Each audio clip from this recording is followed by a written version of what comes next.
उपराष्ट्रपति पद से जगदीप धनखड़ के अचानक इस्तीफे से फिलहाल देश की राजनीति गरमाई हुई है।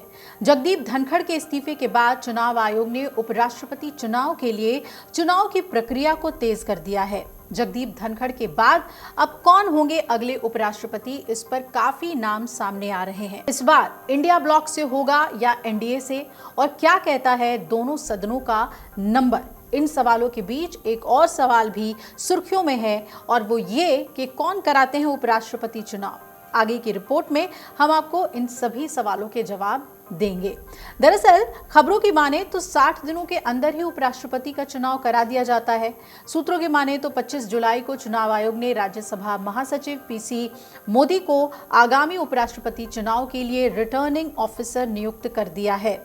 साथ ही राज्यसभा सचिवालय में संयुक्त सचिव के पद पर तैनात गरिमा जैन और विजय कुमार जो निदेशक हैं, उन्हें भी सहायक रिटर्निंग ऑफिसर नियुक्त किया गया है। ऐसे में सवाल यह है कि अब पीसी मोदी कौन है जो कराएंगे उपराष्ट्रपति का चुनाव। प्रक्रिया के मुताबिक लोकसभा महासचिव या राज्यसभा महासचिव को बारी बारी से निर्वाचन अधिकारी नियुक्त किया जाता है। पिछले उपराष्ट्रपति चुनाव के दौरान लोकसभा के महासचिव निर्वाचन अधिकारी थे।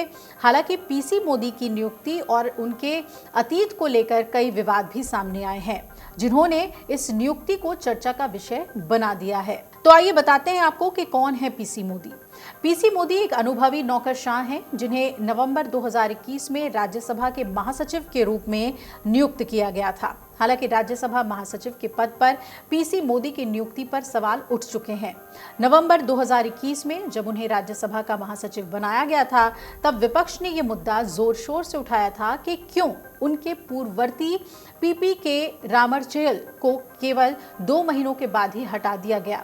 खास बात यह थी कि रामरचेलु राज्यसभा सचिवालय के पहले ऐसे अधिकारी थे जो इस पद पर पहुंचे थे, और उनकी अचानक हुई विदाई ने विपक्षी दलों को नाराज कर दिया था।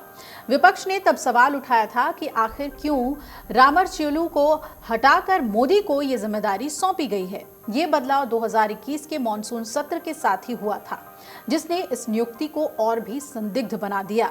राज्यसभा में विपक्ष के नेता मल्लिकार्जुन खड़गे ने तब इंडियन एक्सप्रेस से बातचीत में कहा था कि ये फैसला हैरान करने और चौंकाने वाला है। सत्र पहले ही बुलाया जा चुका है, फिर अचानक ये बदलाव क्यों? इसके पीछे मंशा क्या है, हमें ये जानना होगा। खड़गे ने तब ये भी कहा था कि आमतौर पर कानून के विशेषज्ञों को राज्यसभा का महासचिव बनाया जाता है, जबकि पीसी मोदी भारतीय राजस्व सेवा यानी कि आईआरएस के 1982 बैच के अधिकारी हैं, जो मई 2021 में केंद्रीय प्रत्यक्ष कर बोर्ड यानी सीबीडीटी के चेयरमैन पद से रिटायर हुए हैं। कांग्रेस के राज्यसभा में मुख्य विप जयराम रमेश ने भी ट्विटर पे प्रतिक्रिया दी थी कि कोई आश्चर्य नहीं, डॉक्टर पीपी रामरचेलु एक प्रोफेशनल, निष्पक्ष और पूरी तरह से योग्य व्यक्ति हैं, और मोदी शासन में यही 3 सबसे बड़े अपराध हैं। अन्य विपक्षी दल ने भी हैरानी जताई थी। तब तृणमूल कांग्रेस और राष्ट्रीय जनता दल ने भी इस बदलाव पर सवाल उठाए थे। टीएमसी के चीफ विप सुखेंदु शेखर रॉय ने कहा था कि ये स्पष्ट नहीं है कि केवल 73 दिन पहले नियुक्त व्यक्ति को अचानक एक आईआरएस अधिकारी से क्यों बदल दिया गया। राजद के राज्यसभा नेता मनोज झा ने कहा था कि रामरचेलु एक भी सत्र में शामिल नहीं हो पाए, क्योंकि उनकी नियुक्ति पिछले सत्र के बाद हुई थी और नए सत्र से ठीक पहले किसी नए को लाया गया। ये कई सवाल खड़े करता है।